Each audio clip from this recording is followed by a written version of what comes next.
चंद्रायन गुट्टा तक 7.5 किलोमीटर जो मेट्रो का था, एक कदम भी, एक ईंट भी नहीं लगाया। इसीलिए हम फेज 2 हैदराबाद मेट्रो के लिए केंद्र सरकार को हमारा रिप्रेजेंटेशन दिया हुआ है, आप कैबिनेट में मंजूर करो, क्योंकि दिल्ली के बाद, दिल्ली के साथ साथ हैदराबाद शहर है। इसीलिए हैदराबाद शहर में मेट्रो का एक्सपेंशन करने का जिम्मेदारी तेलंगाना सरकार ने लिया। इनका जो भी परमिशन है केंद्र सरकार में है। मैं ये नहीं सोचा वो भारतीय जनता पार्टी का और मैं कांग्रेस का, ऐसा सोचे तो काम नहीं होने वाले हैं। जब काम लेना है तो बराबर हिस्सा मांग के लेंगे, वो हिस्सा हमारे हैं, हमारे हिस्सा हम लेकर रहेंगे। इसीलिए मैं मोदी जी से कहा, आप हमारे मेट्रो का परमिशन तुरंत दे दो। उसके अलावा मैं मोदी जी से पूछा, हमारे मूसी का भी आप कहने पेंडिंग है। आउटर रिंग रोड के साथ साथ आज हम लोग रीजनल रिंग रोड बना रहे, 370 किलोमीटर का रीजनल रिंग रोड हम बना रहे।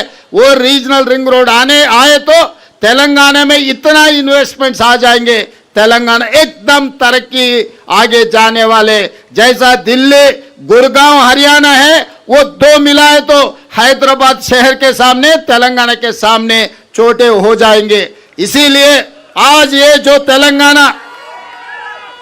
तेलंगाना युवता को जो बेरोजगार है, जिसको नौकरी नहीं है, सबको नौकरी मिलना है, सब तरक्की करना है तो रीजनल रिंग रोड भी बनाना है। रीजनल रिंग रोड के साथ रीजनल रिंग रेल भी हम मांगा था नरेंद्र मोदी जी से।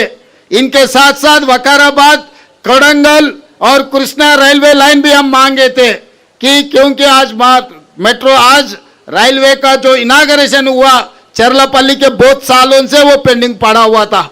मैं जब एमपी था तब भी पार्लियामेंट में मैं आवाज उठाए तो काम नहीं हो रहा था। मैं मुख्यमंत्री बनने के बाद उसका जो जो जरूरत है, लैंड एक्विजिशन का काम था, सब कुछ क्लियर कर दे के आज चरलापल्ली रेलवे स्टेशन एक बड़ा रेलवे स्टेशन हम बना लिए।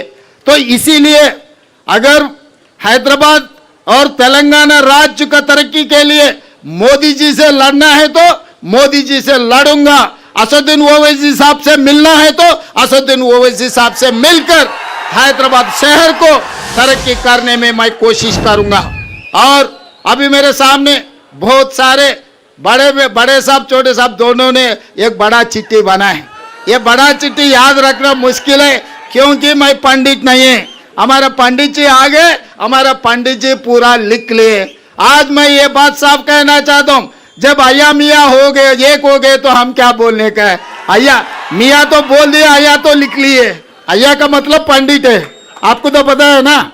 तो इसीलिए असद साहब ने बोल दिए, श्रीधर बाबू जी ने लिख लिए। जो भी हैदराबाद शहर के लिए जो पूरा चिट्ठी बनाया, आने वाले दिनों में, कुछ दिनों में 11 या 12 तारीख पूरा MIM MLA MPs को सबको सेक्रेटेरिएट में मैं बुलाऊंगा, सब ऑफिसरों को बुलाऊंगा, क्योंकि आज यहाँ पर खाली म्युनिसिपल कॉर्पोरेशन के अधिकारी है, चीफ सेक्रेटरी, रेवेन्यू डिपार्टमेंट के अधिकारी लोग नहीं है। मैं 11 तारीख या नहीं तो 12 तारीख सेक्रेटेरिएट में मैं पूरा MIM पार्टी नेता लोगों को, MP साहब और MLA लोगों को, सबको, MLC लोगों को बुला के, ऑफिसरों को बिठा के हैदराबाद शहर के लिए क्या काम करना है, पैसे के लिए कोई सोचने का जरूरी नहीं है। वो ये ओल्ड सिटी, बार बार अपने लोग कह रहे ओल्ड सिटी, भाई ये ओल्ड सिटी नहीं है, ये ओरिजिनल सिटी है। इससे पहले मैं चंद्रायन गुट्टा में यही बात कहा, ये पूरा तेलंगाना में जो शहर है, जो सिटी है, जो ओरिजिनल सिटी है, वो सिटी है हैदराबाद सिटी। ये हैदराबाद सिटी के लिए, ये ओरिजिनल सिटी के लिए अगर पैसे कम पड़ा तो तेलंगाना सरकार रहने का भी कोई कामयाबी नहीं है, कोई काबिल नहीं है। इसीलिए जो हमारे सरकार में मैं आते ही रोड वाइडनिंग के लिए पैसे दिए, मेट्रो रेल के लिए पैसे दिए, फ्लाईओवर्स के लिए पैसे दिए, सीवरेज ट्रीटमेंट प्लांट बनाने के लिए पैसे दिए। आज मिरालम टैंक में एक अच्छा केबल ब्रिज बनाने के लिए दुर्गम चरू में आप उधर जाके देखना पड़ रहा है।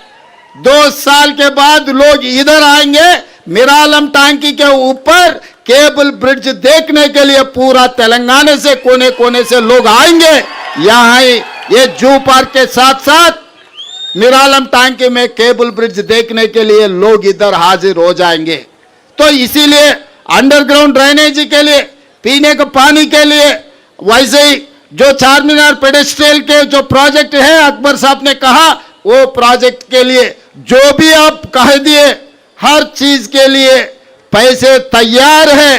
काम करवा लेने का जिम्मेदारी आप लोगों का है, क्योंकि पूरा तेलंगाना में इधर उधर घूमने में मैं कभी अगर इधर नहीं देखे तो आप लोगों का जिम्मेदारी है। आप काम करवा लो, पैसे देने का जिम्मेदारी मेरा है, क्योंकि ये हैदराबाद शहर से मेरा ज्यादा प्यार है। मेरा गांव यहीं से चंद्रायनगुट्टा बारका से निकले तो मेरा गांव आएंगे।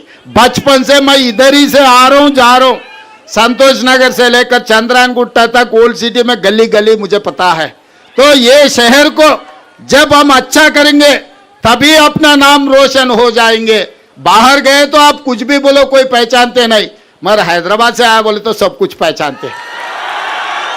अपने पहचान हैदराबाद है। जब अपने पहचान के लिए पैसे कम पड़ा तो ये सरकार ठीक से काम नहीं किया जैसा हो जाएंगे। इसीलिए इसमें जो भी जरूरत है, हम इंटरनेशनल कंसल्टेंट को अपॉइंट किए इस पूरे कामों के लिए। कंसल्टेंट के साथ साथ अपने एमआईएम एमएलएज और नेता लोगों को बिठाऊंगा हैदराबाद के लिए। एजुकेशनल इंस्टीट्यूट्स, वो आईटीआई, वो अकबर असद साहब ने कह रहा था, साहब हमारे लिए एक इंजीनियरिंग कॉलेज, बस जरूर जब जरूरत पड़े तो मैं एजुकेशनल डिपार्टमेंट को बोलूंगा, टेक्निकल एजुकेशन डिपार्टमेंट को जरूर हम इंजीनियरिंग कॉलेज देने के लिए कोशिश करेंगे। और आगे जूनियर कॉलेज, डिग्री कॉलेज के बारे में चंद्रायनगुट्टा में शुरू करने के लिए अकबर साहब ने कहा, हम एजुकेशनल इंस्टीट्यूट